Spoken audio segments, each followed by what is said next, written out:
Welcome back to HUG the Mic, the podcast bringing higher ed tech to life, one HUG voice at a time. I have Lidia and Chris here, but we're going to start with an icebreaker. So you guys are both part of the community council. And if the community council had a mascot, what would it be? Lidia? I did some research on this just based off of the type of work that the HUG does and our communities of practice and our advisory groups and such. And there are a lot of interesting options, one being the owl, another being an octopus for multitasking and things like cool. that. But the one that I chose was the honeybee because of collaboration, working together. Everybody has a purpose and a job, and they're all working together for the greater good of their community. And crucial. Yeah. Gotta have the honeybee. Yeah. Chris? That's a great answer and tough to follow up.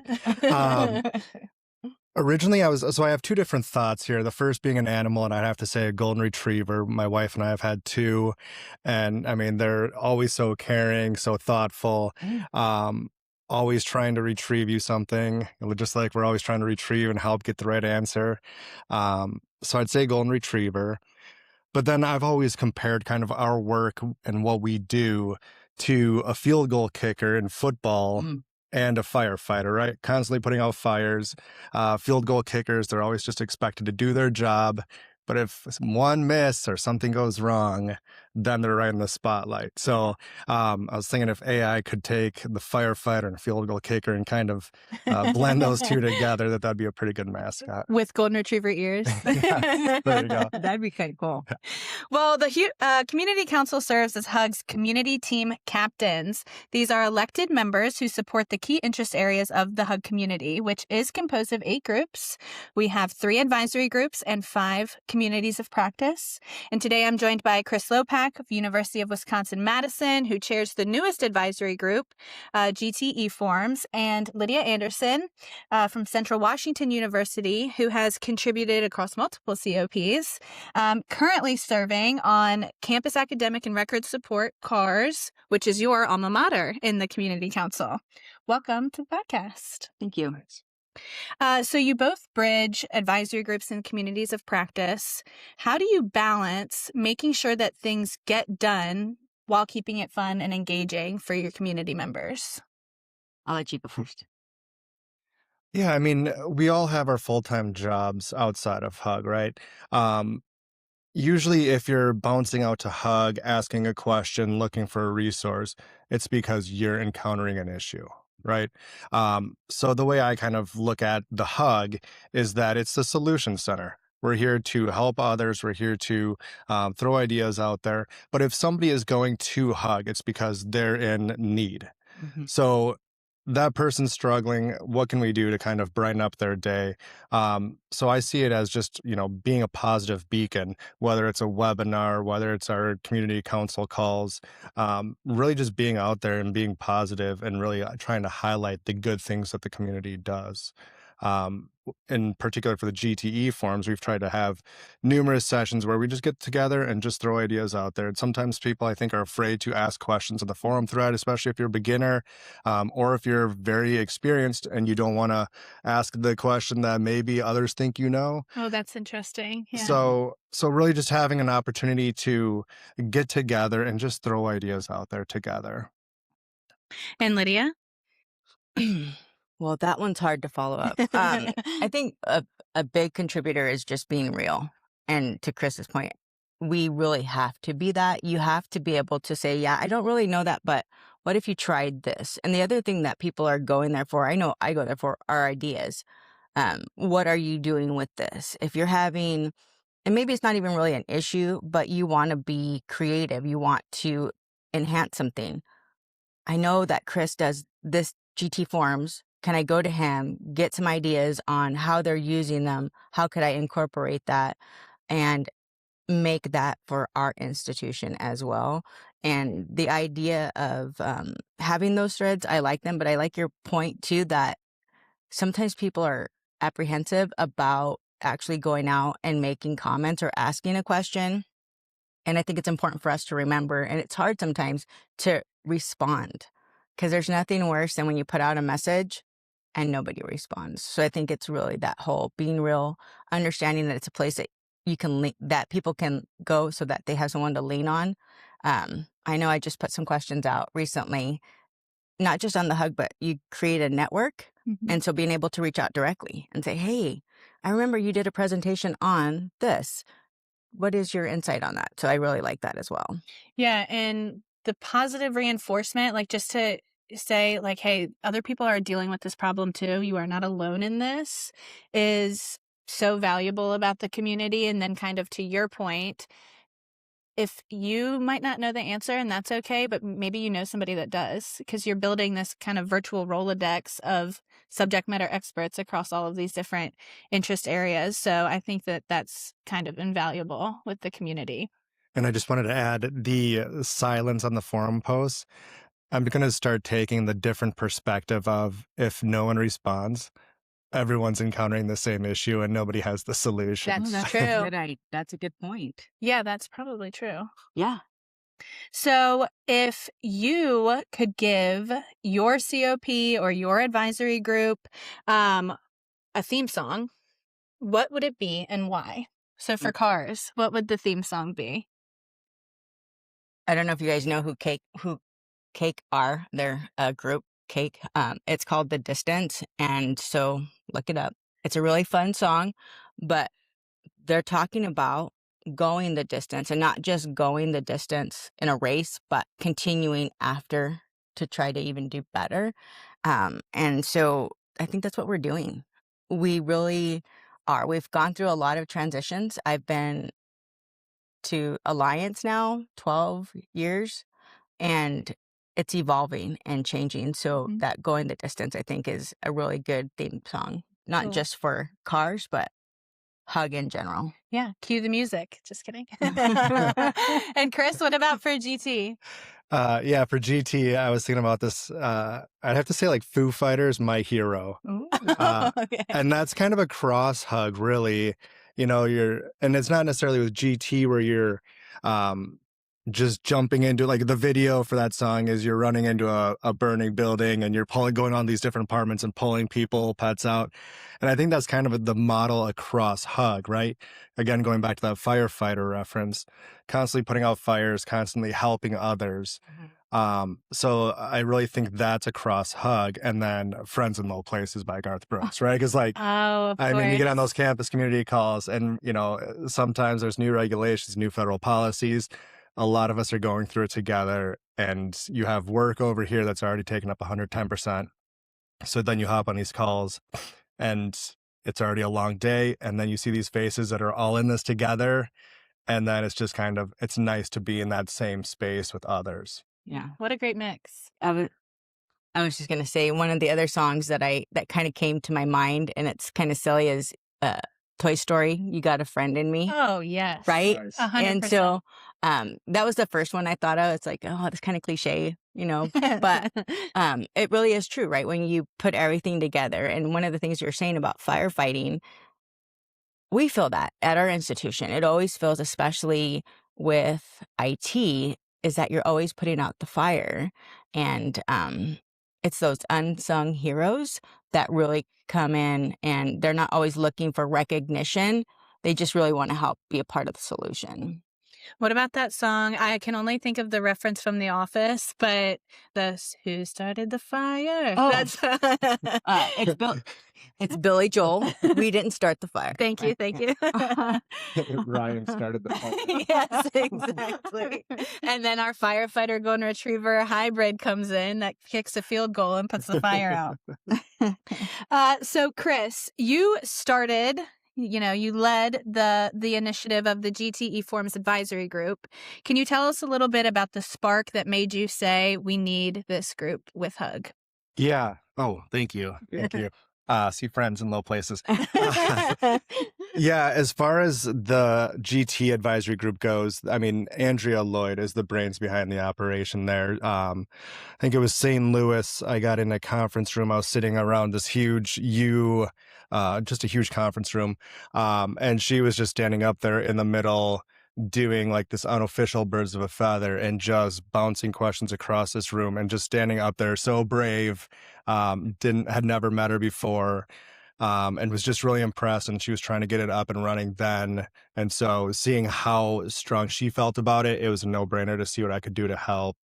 And then, excuse me, GT as a whole, it's easy to get behind good people and a good product. I mean, I've used the product enough to see that it makes life easier. It makes life better for the folks in the business processes and the operations, but then also our students, right? One of our models is to be student-centric. So in Wisconsin, it's pretty cold in February. I don't want students to have to walk across campus in -10 degrees to hand in a paper form. So if we're able to automate that and make it life easier for the students, and then again, the people with GT are incredible to work with. I will always support them as well as that product. So this was in St. Louis, which was 2023. And then last year was the first official year, correct? Correct. That you guys were in the nominations and elections process. And when you first began, you guys had 4 members, and doubled that with the first election cycle. You got a full roster. You got 8 people on board. Yeah, we've got 8. We're not taking any spots right now for elections, but we'll have to make sure that we're ready in a couple of years if folks don't renew. We'll have I think we'll be good to get new folks in. But yeah, it's a great group, and it's global. It's not just here in the U.S. It's across seas. So it's really fantastic. Some really great representation. Yeah, so they're supporting the public forum on HEUG, the GT users, I think is that community called. So if you are a user of Gideon Taylor, jump on the forum. Lidia, you are both an ambassador. You have lots of roles with the HEUG, but you are a HEUG ambassador and a COP leader. What's one surprising way that these roles either overlap or differ? Or you can give us both, of course. I really thought about this one. I think the way that it overlaps, we've really highlighted already. Everyone is really seeking to learn and to grow and to make things better. When you talk about the student and making the experience better for them, that's what everybody is really trying to do at the end of the day. And it's not just our students, but our whole institution and our organization. How can we make things more efficient and better for everyone working on it, so that you can focus on those other things that are the nice to haves. These are more of the need to haves kind of an idea. And every COP advisory group or volunteer opportunity, the ambassadors, the task force, all that, they all have their niche. They're all focusing on little intricate pieces, but ultimately they're all supporting our students or some type of function within their student information system that brings everything together. It's like a core. Right. So creating programming and things that make people feel more confident in their jobs, maybe perform their jobs a little better, can then, improve the student experience. Yes, right. If you're busy with a bunch of busy work, it's hard to dream about how to make it more efficient. Right. But put 40,000 people together that are all doing the same thing, and we can maybe come up with a process improvement. Yeah. I mean, the old adage of we don't need to reinvent the wheel. We have it, right? Now let's use it. Or remembering that we're all a cog in that wheel, and we all have a purpose and a function. If one piece isn't working, it's going to affect the entire machine, right? It might not happen immediately, but it will happen. So it's important that everything is working together. Well, thank you for all of that. And I just want to take a moment and talk about your presence at Alliance, both of you. So are we presenting this year? Are we sitting this year out, just being an attendee? Chris? Yeah, I was talking about this yesterday. So this is the first year, I think, where I'm not doing a solo presentation. So not making any last minute changes to a presentation in the conference, in my hotel room. So I am doing the Birds of a Feather with the advisory group tomorrow. But otherwise, just being a part of Ignite today is going to be exciting with the GT piece today. But no, otherwise it's pretty opportunity time to just learn and sit back and learn. Can you expand a little bit on GT Ignite? Give us an elevator pitch on that. Yeah, so GT Ignite, it's a new piece of this whole alliance. Sunday and Monday, essentially a conference focused on GT's functionality, new pieces. There's going to be some great conversations and presentations by institutions, but then also by GT themselves. So a really great opportunity for folks to just get in and just get a ton of knowledge and information on GT all in one spot while over the course of a few hours. So very excited to learn about that. And yeah, I realized yesterday also this is 10 years ago was my first alliance that I went to in Seattle. And then there was a few years where I wasn't able to go, but then I think this is now 4 or 5 in a row. So pretty good. It's nice to be back here. Nice. Thank you. And Lidia? So your first alliance with him was in my stomping grounds. Man, I'm not presenting this year. I wasn't actually expecting to be able to come, so I was offered the opportunity to come, and so of course I jumped on it. Like to Chris's point, I just was, as he was saying that, I'm thinking, wow, here you are having a podcast with the two of us, right? Which we do know each other, and we're kind of we're both in the same boat. You know, I'm not presenting this year, you're not presenting this year, and we're usually presenting. Right, that's what I was going to say, 2 seasoned presenters. Yeah, and but I am presenting a training at my office when I get back on Friday. Look at that.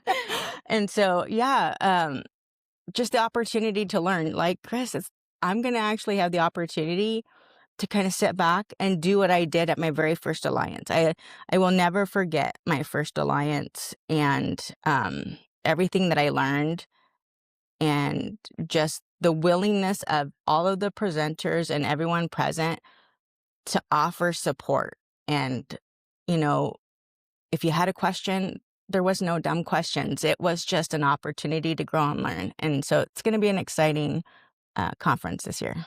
A week of absorption, learning, connections, and we got a bunch of fun things happening. Of course, you both are invited and will be at the volunteer reception. That will be Monday night. Then skipping over Miami Vice themed welcome reception tonight. It would be so fun. And then Yacht Rock. Do we have our Yacht Rock looks? Chris, do you have your Yacht Rock look No secured? comments. No, not yet. Still working on it. I did want to also just really quick add in, you know, you were talking about the sharing piece. And I think back a lot to my first job out of college. I was in the private sector. And I could never imagine sharing ideas, sharing code, sharing fixes with competitors, right? It just doesn't happen in the private sector. And I go back to that thought and where I was, you know, long time ago now, and it just blows my mind at how incredible and how fortunate we are to have this user group. Yeah, where we, like you were saying, as far as sharing that we are encountering the same issues, why reinvent the wheel, right? It is incredible to have this vast network of peers where we're able to share resources.